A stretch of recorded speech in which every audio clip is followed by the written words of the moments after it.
साल 1193 ईडी बख्तियार खिलजी का नालंदा महावीरा पर जब आक्रमण होता है, परिणाम भीषण नरसंहार। सबसे मूल्य चीज हमेशा के लिए उद्ध्वस्त हो जाती है। आखिर क्या था इतना मूल्य? ये ना तो कोई राजा का महल था और ना ही कोई हीरे जवाहरात का खजाना। फिर भी खिलजी ने इस पर क्यों किया आक्रमण? आज इस वीडियो में जानेंगे आखिर क्या कारण था इसके पीछे का।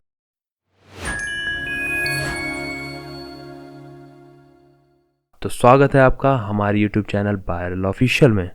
बिहार की राजधानी पटना शहर से 88 किलोमीटर और राजगीर से 13 किलोमीटर दूर बड़ा गांव के पास प्राचीन नालंदा स्थित है। इसका निर्माण नरसिंह देव ने 6वीं शताब्दी ईसा पूर्व में किया था। शिक्षा के मामले में आज भले ही भारत दुनिया में कई देशों से पीछे हो, लेकिन एक समय था जब हिंदुस्तान शिक्षा का केंद्र हुआ करता था। नालंदा विश्वविद्यालय उस समय का अकेला अंतर्राष्ट्रीय विश्वविद्यालय था। पिछले 800 वर्ष में विश्वविद्यालय ने हजारों छात्रों को शिक्षा प्रदान की है। नालंदा 3 संस्कृत शब्द जोड़कर बना है, ना प्लस आलम प्लस दा, जिसका मतलब होता है ना रुकने वाला ज्ञान का प्रवाह। महावीरा नालंदा की जानकारी हमें हिंग त्सांग और इत्सिंग जैसे चाइनीज मॉन्क की किताबों से मिलता है। नालंदा विश्व की सबसे पहली रेजिडेंशियल यूनिवर्सिटी थी। उस समय इस विश्वविद्यालय में 10,000 भारतीय व विदेशी छात्र तथा 1500 अध्यापक अध्ययन का कार्य करते थे। यहाँ कई बड़े विद्वान जैसे हर्षवर्धन, वसुबंधु, धर्मपाल, नागार्जुन ने विद्या ग्रहण की है। यह भी माना जाता है कि जाने माने एस्ट्रोलॉजर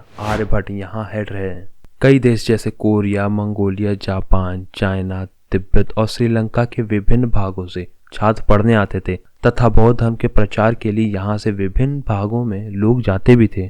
इस यूनिवर्सिटी में एक ही नहीं बल्कि कई सारे विषयों की शिक्षा मिलती थी। Astronomy, physics, philosophy, medicine, mathematics and grammar. Nalanda university पर 3 बार आक्रमण हुआ। इसको 2 बार रीबिल्ड किया जा चुका है। पहला अटैक 455 से 467 एडी में हुनस द्वारा किया गया।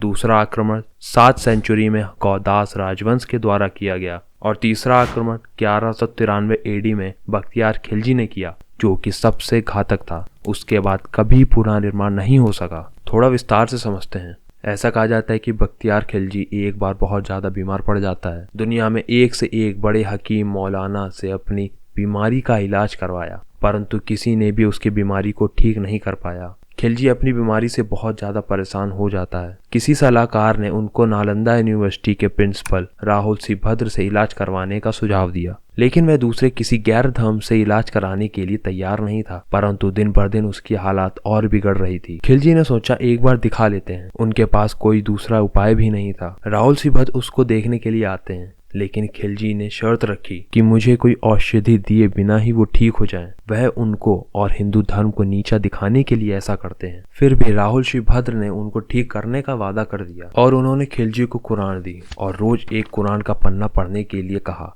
वो ऐसा करते करते उसकी बीमारी धीरे धीरे ठीक होने लगी और कुछ टाइम बाद उसकी बीमारी पूरी तरह से ठीक हो गई। वो ऐसा देख बहुत आश्चर्यचकित हो गया। उसको पता लगा कि जिस कुरान को पढ़ता था उसके पन्ने में औषधि की लेप लगी हुई थी। कुरान के पन्ने को थूक लगाकर पलटता था, जिससे कि रोज वह औषधि उसके मुंह में लग जाती थी। यह जानने के बाद वो बौखला गया। उसने संत महात्मा की हकीमों से ज्यादा गैर धर्म में ये ज्ञान कैसे? वो दूसरे किसी गैर धर्म को ऊंचा नहीं देखना चाहता था। वहां के संत महात्मा के ज्ञान के पीछे 9 मंजिला की लाइब्रेरी, जो कि दुनिया की सबसे बड़ी लाइब्रेरी है, जिसका नाम धर्मगंज था, इसको 3 खंड में विभाजित किया गया।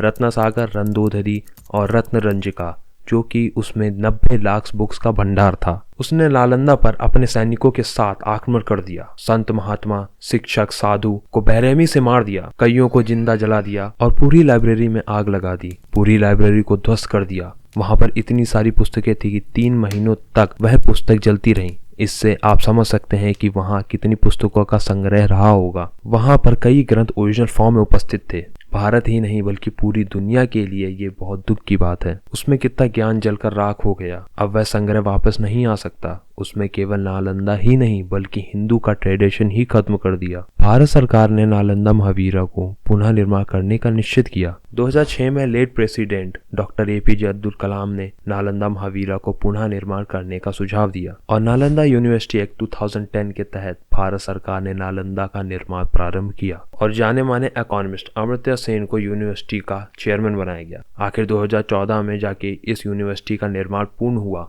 तो कमेंट सेक्शन में बताइए, क्या नालंदा यूनिवर्सिटी फिर से अपनी वही ऊंचाई और प्रसिद्धता को कायम कर पाएगी?